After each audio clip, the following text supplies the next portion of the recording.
Stop me if you've heard this one before. The Washington Redskins need a quarterback. It's a story that seems to be relevant nearly every year. Sometimes, it's relevant multiple times in a year, like this past season, when the Redskins were searching for quarterbacks on 3 separate occasions. Alex Smith was supposed to be an answer until they could build a younger quarterback up. A gruesome injury forced him out mid-season and now he'll miss 2019. In fact, there's a good chance he'll never play a game in the NFL again. Due to that, Washington needs to find someone this offseason. There are 2 options, the draft and free agency. The problem with going through the draft is that they have the 15th overall pick. Who's to say a quarterback they want will still be available at that point? Then if they wait until later rounds, there's a good chance that's a quarterback you wouldn't want to start immediately. Of course, trading up is an option, but I've already given my stance on that too. Spoiler, don't do it. More from NFL Spinzy when that leaves free agency. Names like Tyrod Taylor, Teddy Bridgewater and Ryan Fitzpatrick are all floating out there. The big name is Nick Foles, though. After another run to get the Philadelphia Eagles in the playoffs, he's a hot commodity. Philadelphia probably isn't going to just let him walk away though. The idea seems to be to franchise tag him and offer him up to teams in a trade, asking for a draft pick.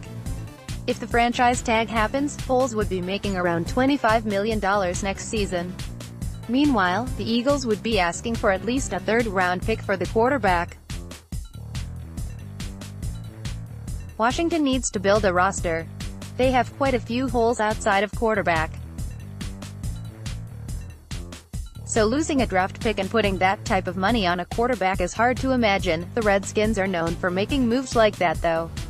I mean, they just did something similar last year for Smith. Now, don't get me wrong, I think Foles is a great backup quarterback and could be a decent starter.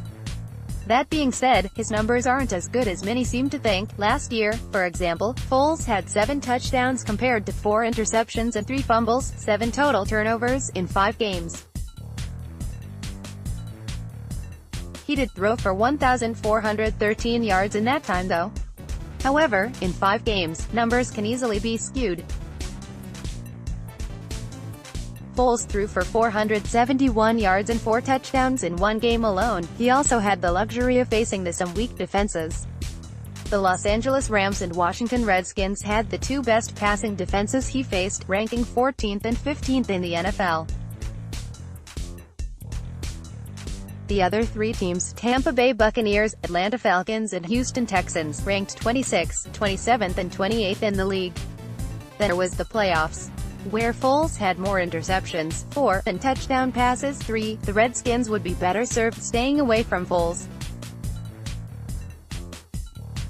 Even if he ends up a free agent, the price tag is going to be extremely high. When you're looking to reset the franchise, which is what they should be going for, signing a 30-year-old quarterback to a massive deal isn't the move. Especially when he isn't elite. Washington would be smarter to go after someone they can give a short, cheap deal to.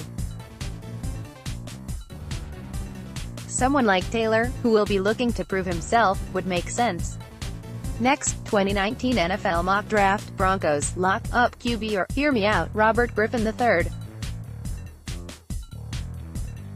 The Redskins' old quarterback was back in the NFL last season and would check off a lot of boxes. He's going to come cheap and won't be expecting a long-term deal. That way, Washington can still get a young quarterback they want to build around without throwing him to the wolves in year 1. Whatever direction the Washington Redskins decide to go, Nick Foles should be it. The sacrifices they would have to make to bring him in just don't make sense. Then again, Washington's never exactly been the franchise to make sensible moves.